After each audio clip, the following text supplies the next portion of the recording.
amigos y amigas de Patria para todos y para siempre.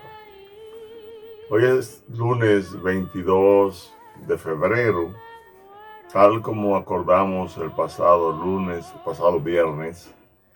Nosotros vamos a tratar hoy de explicarles cómo se produjo esa revolución haitiana que al comenzar era gobernada por los franceses y tenía como jefe económico de la producción económica en Haití a un grupo de colonos blancos. Tenía productores blancos franceses comprometidos con el trabajo, los llamados singagué, como habiendo mulatos que ya tenían derechos como los colonos blancos también. ¿Cómo se presenta un conflicto que termina en un levantamiento de los esclavos negros?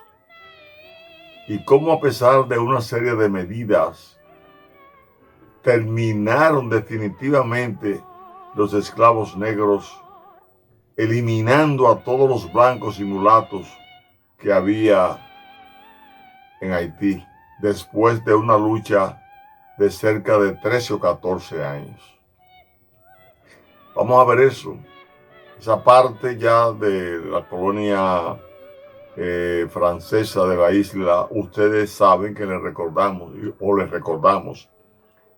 que fue a partir de haberse despoblado la isla de la Tortuga después de la invasión inglesa de 1655, cuando España se descuida de ese espacio y es ocupado por los franceses, que comienzan negociando los cueros de las reses para enviarlo a Europa, entre otros productos que también comenzaron a producir tabaco. Terminan ubicándose en esa parte oeste de la isla hasta lograr hacer acuerdos con los españoles, después que fueron incrementando la producción de azúcar y ellos se hicieron importantes para reactivar la economía de Santo Domingo, donde tuvieron que hacer en 1731 el primer acuerdo comercial, que luego trajo los demás acuerdos hasta el Tratado de Aranjuez en 1777, cuando ya se ponen límites fronterizos a partir de los cuales comienzan a existir de una manera más regularizada las dos colonias. Pues miren, la situación que se presenta es la siguiente. A partir del año de 1694 se comenzó a producir azúcar en el lado que hoy es Haití, después que los franceses habían asaltado una serie de lugares, islas francesas, en el caso de Barbados, y llevaron negros esclavos hacia Haití, y la idea de aumentar los ingenios. Ya en el 1694 habían 3 ingenios, pero fue a partir de 1716 cuando comenzaron entonces la producción en gran escala los franceses, porque resulta que había crecido mucho el poderío económico de Francia, Holanda e Inglaterra como consecuencia de todo el oro que llevó España para Europa, que tenía que comercializarlo con ellos, que era lo que fabricaban las manufacturas que se traían para acá, todos los productos casi. España, una gran mayoría, tenía que comprárselo a ellos y eso aumentó su comercio y sus ganancias. Ese poderío económico que se da en esas naciones, repito, Inglaterra, Francia y Holanda, provocan entonces la piratería en el Caribe y provocan el interés de ellos de tomar estos puntos geográficos, porque era que Santo Domingo, Cuba, Puerto Rico, Jamaica, están en una misma dirección. Era la frontera imperial del Caribe, como le llamó el profesor Juan Bosch. Entonces, cuando se hacía un viaje de Europa hacia América para llegar al Caribe, se pasaba por estas islas. Nosotros entonces pasamos a ser codiciados por esas naciones.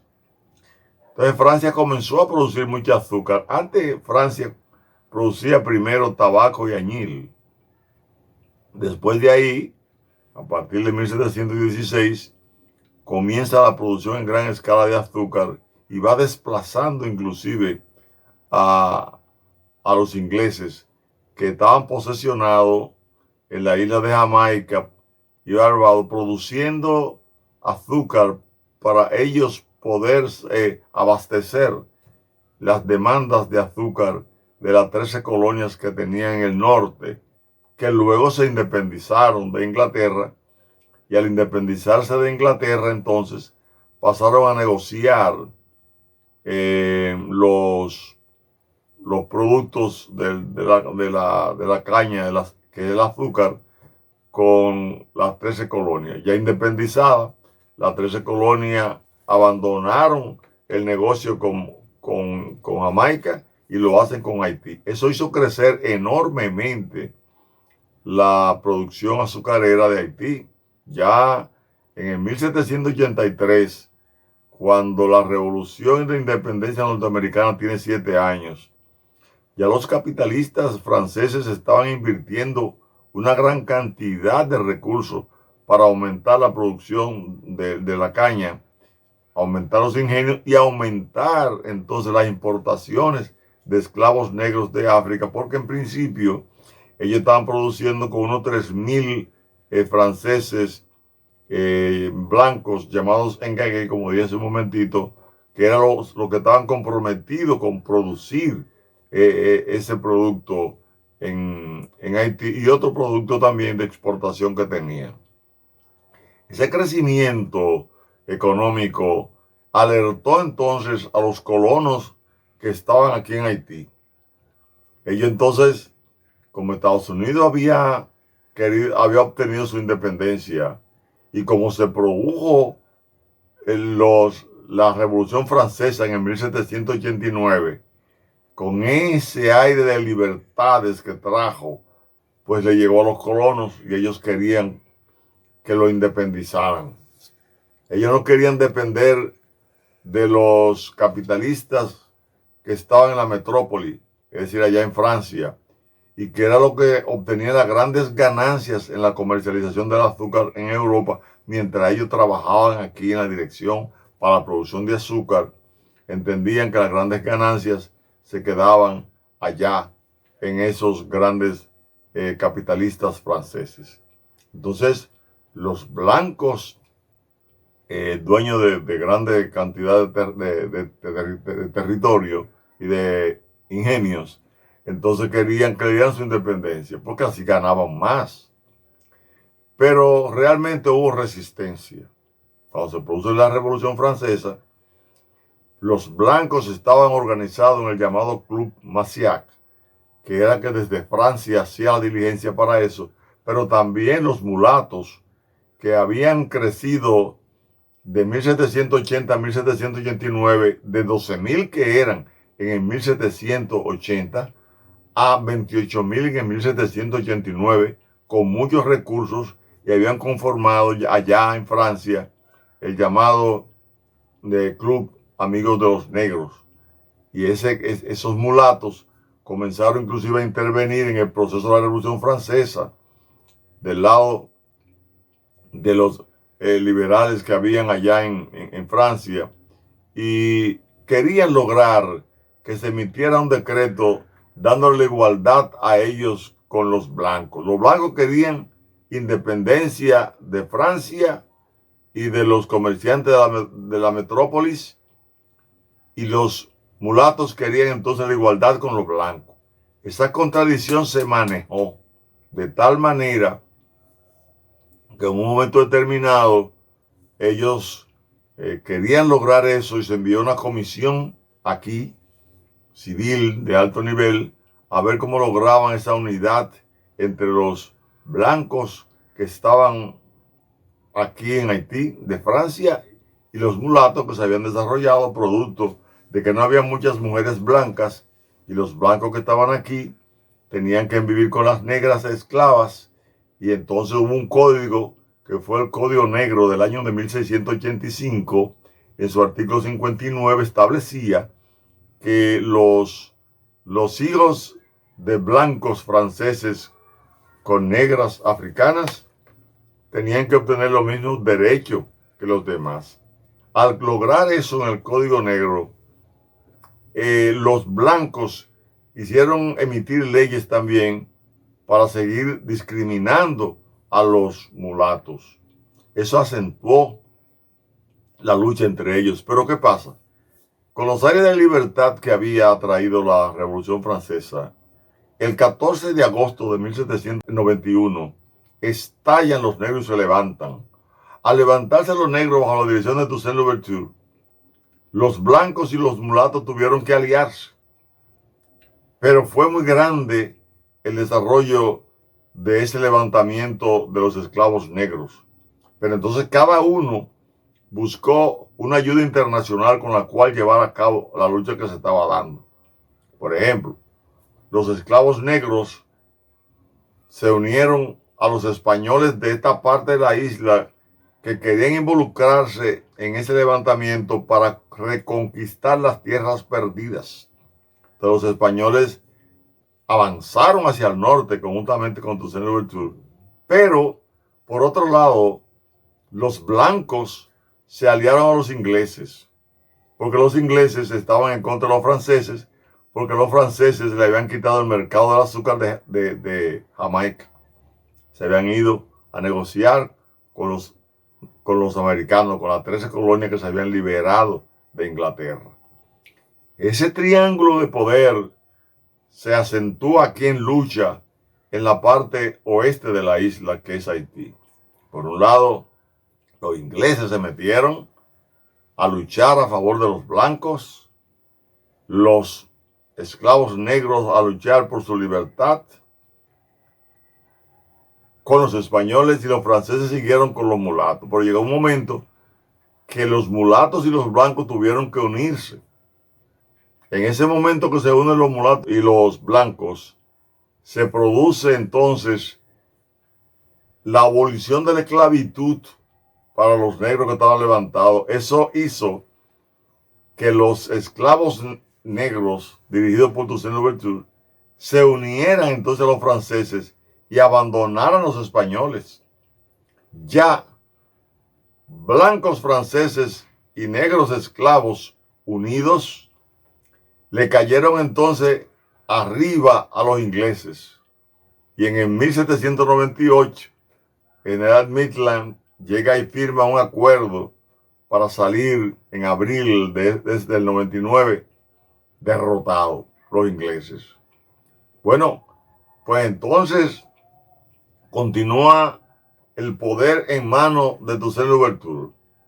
Pero hay una situación que se produce entre mulatos y negros.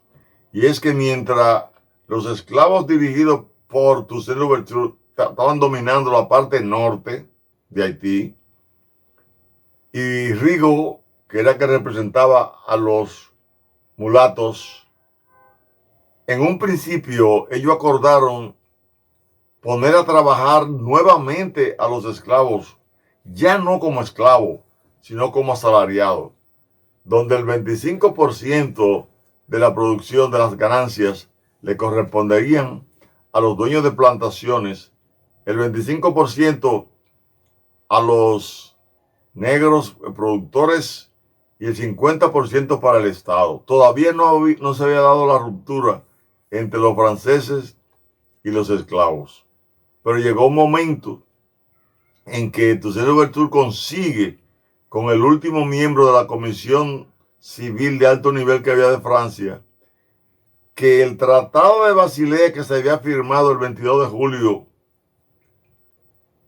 porque España había perdido la guerra de Francia en la lucha francesa por imponer el republicanismo. España, para no caer bajo el dominio napoleónico, entonces le cede esta parte de la isla y la Luisiana a los franceses.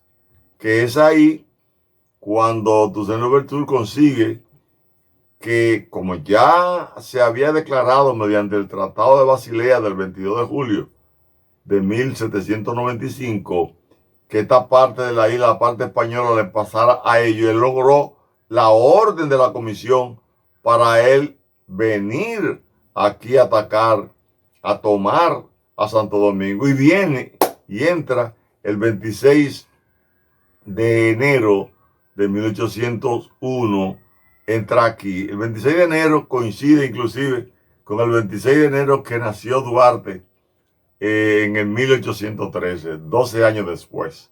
Pura coincidencia. Entró entonces Toussaint aquí y comienza a dictar las normas y reglas, los códigos, para hacer de esto una gran producción de plantaciones como había en Haití.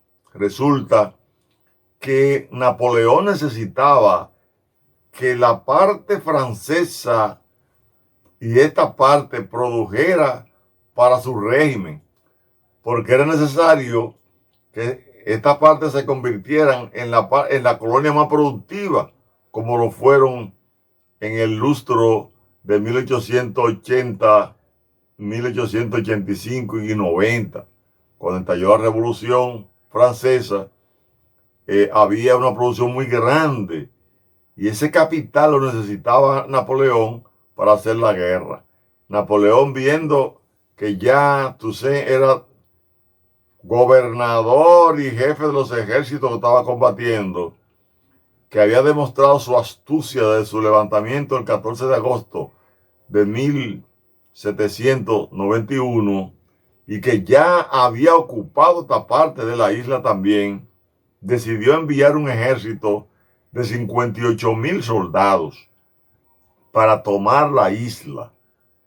Y estando en el 1802, estando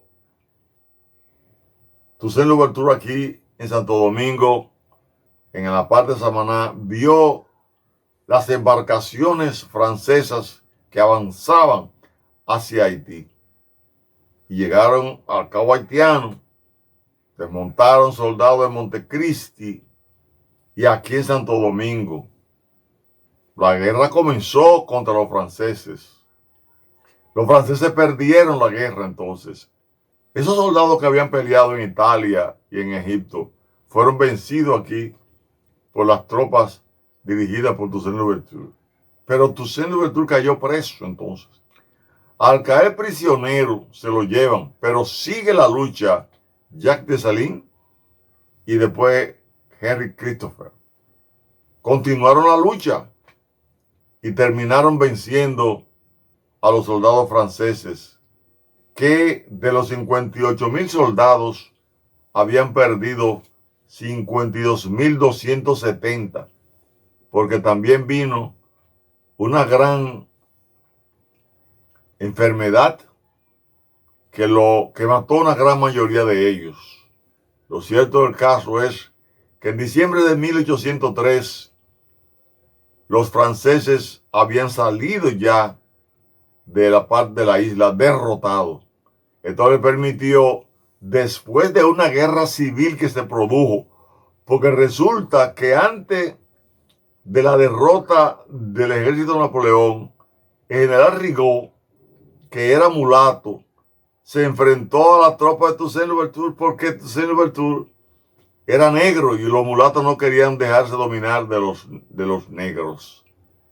Lo venció Toussaint y es ahí cuando hay que fajarse con la tropa francesa. Derrotan a la tropa francesa. Pero en ese pleito mataron a todos los blancos que había y los mulatos.